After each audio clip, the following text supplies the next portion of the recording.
8वें स्कंद को विश्राम दिया। 9वां स्कंद इफानु कथा का वर्णन किया गया। इसमें 2 वंशों की कथा है, सूर्य वंश और चंद्र वंश। सबसे पहले ब्रह्मा जी के मन से मरीचि हुए, मरीचि से कश्यप हुए, कश्यप से वैवस्वत नाम के सूर्य हुए और वैवस्वत मनु के घर संज्ञा नाम की रानी से 10 पुत्र हुए। इंक्ष्वाकु को मनु महाराज ने अपने सभी बच्चों को फंफारी नहीं बनाया, एक को भगवान के लिए भी लगाया। ध्यान से समझना मेरी बात। घर में 4 बेटे हो ना, एक आध को ना ठाकुर सेवा में लगा देना। हाँ। सच में एक भक्त यदि घर में हो जाए ना, पूरे परिवार को ताड़ देगा। बाकी लोग भजन करो या ना करो, कोई फर्क नहीं पड़ता, एक भक्त पूरे परिवार को ताड़ देगा। मनु महाराज ने ऐसा किया, विरक्त रहा कवि। फिर मनु महाराज के एक पुत्र का नाम प्रिफग। प्रिफग गुरु महाराज वशिष्ठ की आज्ञा से गायों की सेवा करते थे। एक बार अनजाने में इनसे गाय की हत्या हो गई। गुरु वशिष्ठ ने श्राप दिया, जा तू शूद्र हो जा।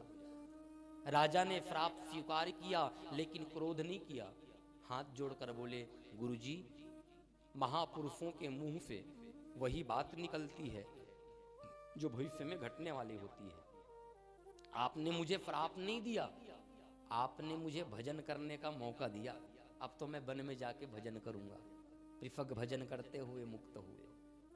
मनु महाराज के एक पुत्र का नाम है नभग। नभग से हुए नाभाग। नाभाग पृथु भक्त है और इनकी पृथु भक्ति से प्रसन्न होकर शिव जी ने इनको सोने चांदी के बर्तन दिए और पृथु भक्त नाभाग के घर भगवत भक्त अम्बरीश का जन्म होता है। और अम्बरीश की कथा तो बड़ी प्रसिद्ध है, आप सब कई बार कथा में सुन चुके हो। अरे इसको बचाने के लिए तो भगवान ने दुर्वासा के ऊपर चक्र छोड़ दिया। भगवान का प्रण है, नमे भक्ता प्रणश्यति। भगवान कहते हैं मैं अपने भक्त का कभी नाश होने नहीं देता।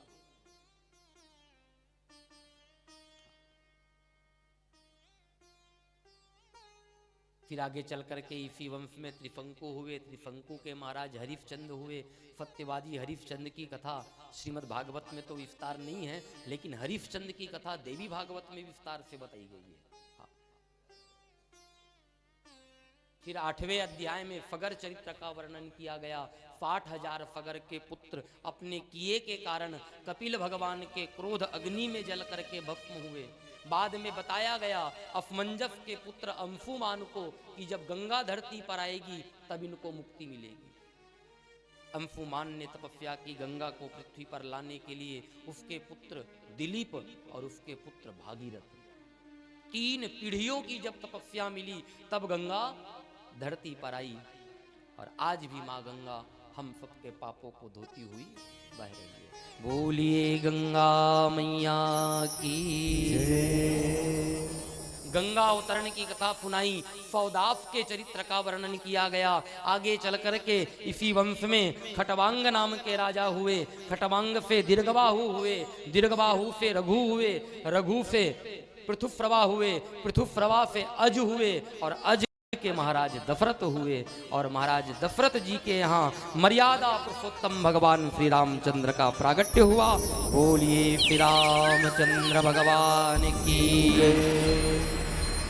2 अध्याय में राम कथा का वर्णन किया गया।